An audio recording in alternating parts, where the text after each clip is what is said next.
Hello friends, this is Smita from the blog Smiling Colors, and in this video I will be sharing a few tips on how to color with a blending pen. You all know how much I love my rainbow of Tombow Dual brush pens. I'm going to show you how to color some glitter gel with them today to create your own unique colors. But the main star of this video is this N00 blending pen. Each and every dual brush pen set comes with one of these colorless blending pens, and I will share tips on how I colored this illustration using the blending pen to create a soft look and feel. Oh, and here is how the colored glitter gel looks in the flamingo. It sparkles softly as it catches the light. So, let's get started. This is an illustration I drew myself, and someday I will share a flip-through video of my sketchbook. But for today we're going to be coloring. I use a simple method with the blending pen to create a soft stroke with feathered looks. I'm going to show you how I created this coloring over here. I start by adding the lighter green color to the base of each leaf. And then I go and pull or drag the color to fill the leaf shape, making sure to leave the very tip of the leaf white. You want to work fast here. The green pigment will stay wet for only a few minutes. I like to work in batches of few leaves. Add the green and then blend it out. The area where you first lay the green color will always remain the darkest. And this also depends on the paper of your sketchbook. The color will blend and move differently on different papers. In general, heavier weight mixed media or watercolor paper works best for this technique.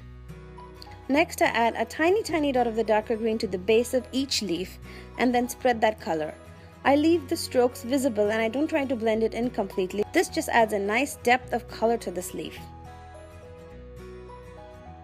I similarly colored in this pineapple. For small flowers like these, I use only one color and drag the color around, making sure to leave the edges white. I added a few strokes to create a feathered look on this flamingo. I'll be adding glitter to it later. These big green leaves were colored similarly, and I love the depth you can create by layering colors and using the blending pen. Now I have most of my page colored here, and I'm going to add a soft background. I'm going to be using the blending palette and two blue colors here. I scribble the colors onto the blending palette and then pick up my blue color onto the blending pen and then start adding it to the background. By using the blending pen, you're creating a soft version of the blue, and you have control over where you're adding the darkest and the lightest color. Now to all of my colored images, I always add a background. This ties everything in and brings the picture together. By using a blending pen, you create a really soft look with strokes, and it doesn't really draw attention away from the coloring you've already done. For the background, I add the color darker towards the edges and then bring the pen towards the center of the page where I want the color to be lighter. I don't want to add any color on the words in the center today. Instead, I create a soft circle of color around it, thus making the words the focus point here. For the words, I used a dark black marker to color in the alphabets. To give it a gradient of color, I used the blending pen again, and since this was such a narrow area, I had to use the marker tip for blending. And you can use the marker tip for any technique just as well as the brush tip. For the larger, thicker letters, I went back to the brush tip, and I simply loved the gray to black gradient look that I could create using the blending pen. After using your blending pen on black, make sure to clean your brush off by scribbling it off on any scrap paper till the blending pen writes clear again. Now the illustration is all colored in, and you want to do this step after all of your coloring is done. I'm using a glitter gel and bringing a bit of it onto my blending palette. I'm going to color my gel with a darker pink marker using a paintbrush.